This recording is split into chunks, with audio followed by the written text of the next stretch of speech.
Pix 11 is your local election headquarters. Our John Mueller had a one-on-one with Mayor Adams earlier today. He touched on a range of topics, including yesterday's protests, immigration, and this week's mayoral race. Let's hear more of what he had to say. Mayor, we just got through a busy week and weekend of protest. How do you feel we did? Extremely well.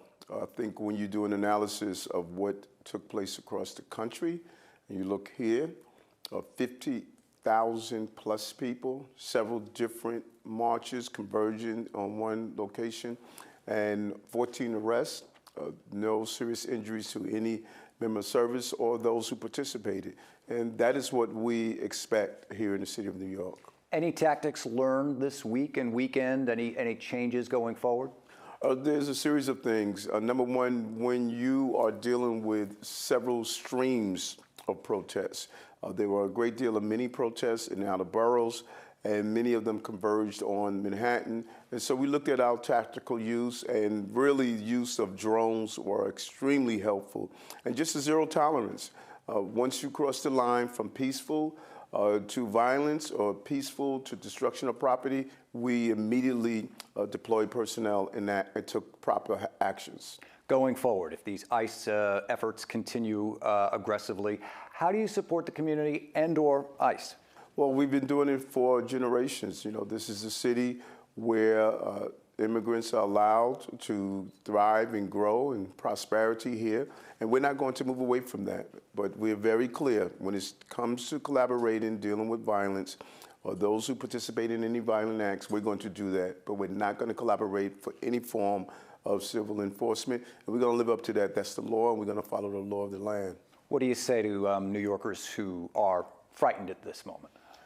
I could understand there's a level of uncertainty that lingers in the air, but I will continue to tell New Yorkers what I've stated. Allow your children to go to school.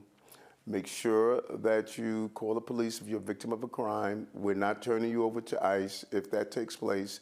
And to go to your jobs and houses of worship and hospital. We've been clear on that. And I think that those who have sent the opposite message should tone that down, and you will also tone down the fear that people are experiencing.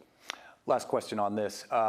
If protests were to get worse, if they were to escalate, what would you think about the National Guard coming to New York, and have you discussed it with the president? I spoke with the governor. Our first line of defense and protection of dealing with any paramilitary starts right here in the state. We had a conversation, the governor and I told her, as I told, we told the White House, the federal authorities, that New York, we can handle this. We have over 30,000 men and women in the law enforcement community. We understand how to handle large gatherings and protests. If we have to escalate, we can escalate and get our former colleagues, our colleagues in other municipalities. And if need be, we will communicate with the governor on what other level of escalation of support we need.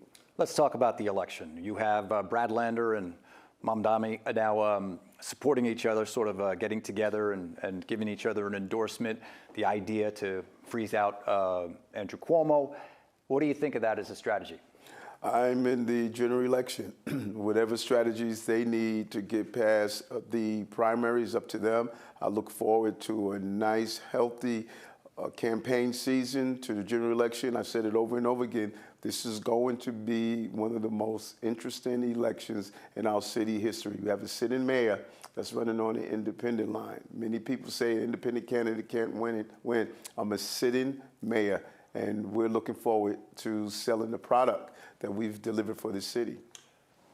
Mr. Cuomo says regardless, he's going to run too. It could be a very crowded ticket in November. How do you feel about that? Well, I think it's healthy democracy. Historically, when a primary was over, people believed that was the end of the election. This is good, healthy democracy. This is the values that we call for, the ability to allow the voters to make the decision, and I'm excited about that. I always believe that the election should be decided in November, not in June, and so I look forward to whomever is going to be in the race. Last question. Do you watch all the things that are going on with the jockeying and the positioning for the election, and do you miss not being in there? No, I'm in it every day. Every day moving through the city, delivering for New Yorkers. So I don't miss it at all. I like to equate it to basketball. Right now they're in the season. After June 24th, we're in the playoffs, and it takes a different level of skill and talent. And being a veteran player, I played in the playoffs before. I won, and I could win again.